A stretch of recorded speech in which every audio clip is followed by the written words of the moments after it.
Welcome back to the channel, everyone. Davey Deathray here with another franchise ranking. Now, back in April, we put the Hatchet and Machete to the Friday the 13th franchise. And not only did I have a blast putting together that ranking for you guys and really seeing where those films sat for me, but I had even more fun going through the comments section and seeing where you guys put those films. It's really great to get that conversation going, see where we match up with some of them, see where we differ, and then I get to pick your brains about why you put a certain movie in a certain spot. So really had a great time there, and I want to encourage that with this ranking as we take on Freddy Krueger and the A Nightmare on Elm Street franchise. Here we go. But real quick, guys, before we get going, please like, subscribe, and leave a comment. Let me know what you think of my ranking, and please feel free to share yours. I'd love to see what you guys think of Freddy.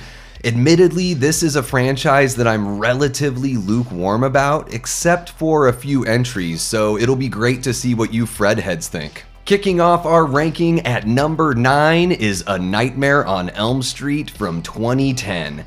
That's right, the remake that, on the day that I'm shooting this, is actually celebrating its 14th anniversary. So, what do I think of this film? Well, unfortunately, it's a remake that tries to do some of the things from the original, and then also tries to go in its own direction, which sort of confuses me. I feel like this movie takes a really long time to get going and just figure out what exactly is going on with Freddy. I don't think the performances are necessarily too bad, although I do think that what Jackie Earle Haley was given on the page isn't very good, and I don't think he's scary as Freddy or even interesting at all. And every time the two parents showed up, which there's only like two parents in this whole movie, I kept on thinking to myself, oh yeah, they're in this movie. It just seems so disjointed, bland, boring, and ultimately forgettable. Up next, coming in at number 8, is Freddy's Dead: The Final Nightmare.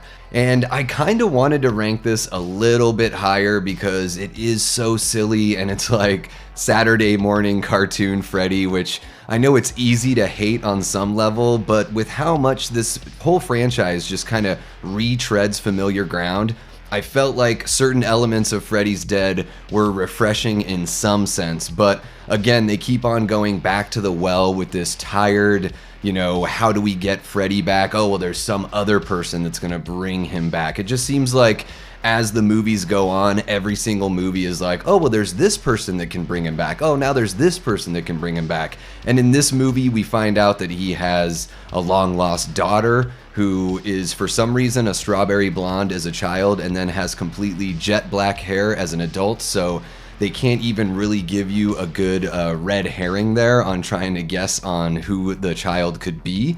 But ultimately, this movie just suffers from Freddy being too silly, the makeup looking really, really bad and shoddy in most scenes, and I think that the effects, especially at the end, all the 3D that they try to do, which is well after the 3D craze of the 1980s, just looks really bad here, and to me it's that final act that pushes it all the way back right up next to the remake. And slicing in at number 7 is A Nightmare on Elm Street 5, The Dream Child. And yeah, similar to Freddy's Dead, this has yet another explanation for how we're gonna bring Freddy back. Now it's Alice's baby who's inside her belly that's having dreams. I don't even know if babies really have dreams, but he's becoming buddy-buddy with Freddy and allowing him to break into the real world. So I think with this one, it's just sort of tired use of the same kind of thing, just like in Freddy's Dead, and some characters that are kind of fun, but a little rinse and repeat from the previous films as well. So I do like how they keep a good continuity in a few of these movies where you have some characters that come back. That's really nice to see and refreshing for a slasher franchise. But also it just seems like I've seen this movie before. Like part 4 is just a better version of this. So really we didn't need this film at all, and that's why it's coming in at number 7. Sliding into the boiler room at number 6 is Freddy vs. Jason. And I know that this was way further back in my Friday the 13th ranking video, and I'd imagine that's just because I enjoy that franchise so much more, so I'm a bit pickier. But also, and this is no secret, I've heard so many people say this before me, Freddy vs. Jason really operates as a Nightmare on Elm Street film far better than it does a Friday the 13th film, because Jason is essentially a plot device here to once again find a way to bring Freddy back. It seems like all of these movies revolve around that. At least with this one, we've got some style and some panache to the directing. It doesn't really work for me so much as a Friday the 13th film, but again, thinking of it as a nightmare film, I do think it works a lot better. I enjoy a couple of the performances here. Not all of the effects really stand up, which is preventing it from moving further up in the ranking. And while I do really enjoy the look of Freddy here, like the demon Freddy that we get, I don't really enjoy Jason so much here, so that's holding it back from edging up a couple spots. Finding its way at number 5 is A Nightmare on Elm Street 2, Freddy's Revenge. And this one was kind of a shock to me because previously I had this as like my number 3 pick in the franchise, but I rewatched all of the movies before jumping into this ranking because I wanted a fresh perspective on everything. You guys know that I like to watch movies over and over, and I sort of feel a little bit differently about them each time. So this time watching Freddy's Revenge, I just felt like there wasn't much going on, honestly. We see Jesse struggling with dealing with the nightmares he's having with Freddy, of course, and living in Nancy's former house. But really, it's him kind of going in circles with his dialogue about, I don't know what's happening to me, I don't know, running away from his girlfriend, and this really odd climax where it's basically just like his girlfriend kissing Freddy is what destroys the evil and sets him free. Just doesn't seem to really add up, and while I do enjoy the look of Freddy and how menacing he is in this film, I found that this time around I really didn't enjoy everything else that much, but it gets number 5 because of that awesome dance scene and that little booty tap in of the dresser drawer. Can't beat it. Flying in at number 4 is A Nightmare on Elm Street 4, The Dream Master. And this is one of those entries that actually climbed up a couple spots on this rewatch, and I think it's the style of the special effects and that whole like MTV nature of Freddy just has a really great boiling point here.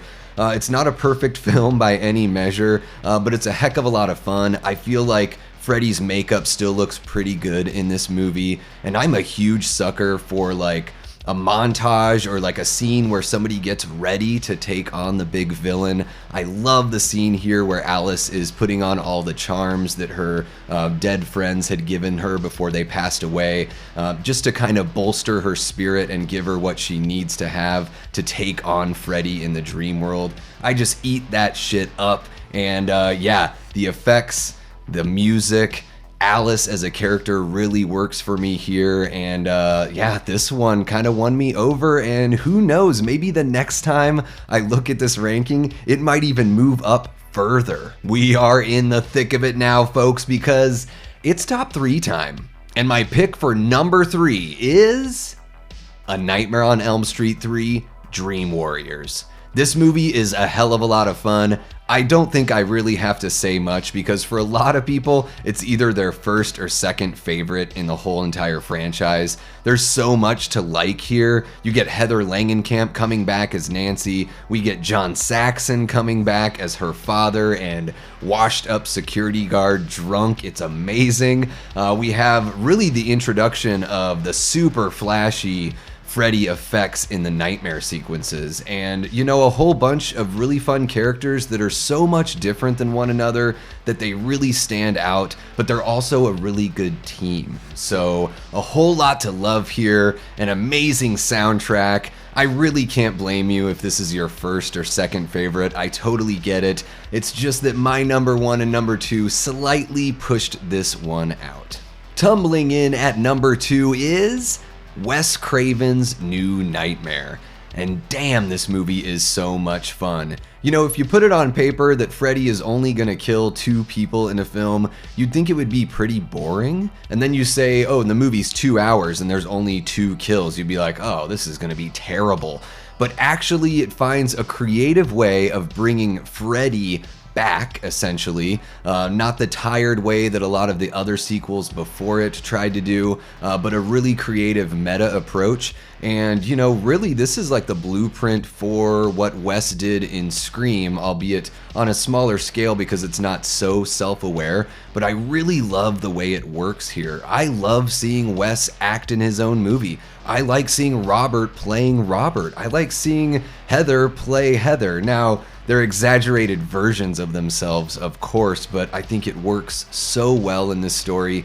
It was so fresh and new at the time, and really something that not a lot of people have tried even since. And man, we're going on, it's been 30 years since that film came out. Heather is really charming here. I think that she puts in her best performance out of the whole entire franchise. Like, she seems really comfortable taking that version of herself and then just accentuating it for, you know, this exaggerated version of the real world. And her blue eyes are the most piercing they've ever been. It's like they're looking right through me. Tell me if I'm wrong in the comments. I don't know what it is. They just really stand out in this one. And I also love the redesign on Freddy. That different color of the hat, the trench coat, even the leather pants, right down to that organic glove they give him. Awesome, chef's kiss. Just love the direction they took it, kind of reinventing the character, making sure that people know that it's not the same old Freddy from all of the other sequels. I like how Wes kind of took ownership of all of that back and really just hit this one out of the park.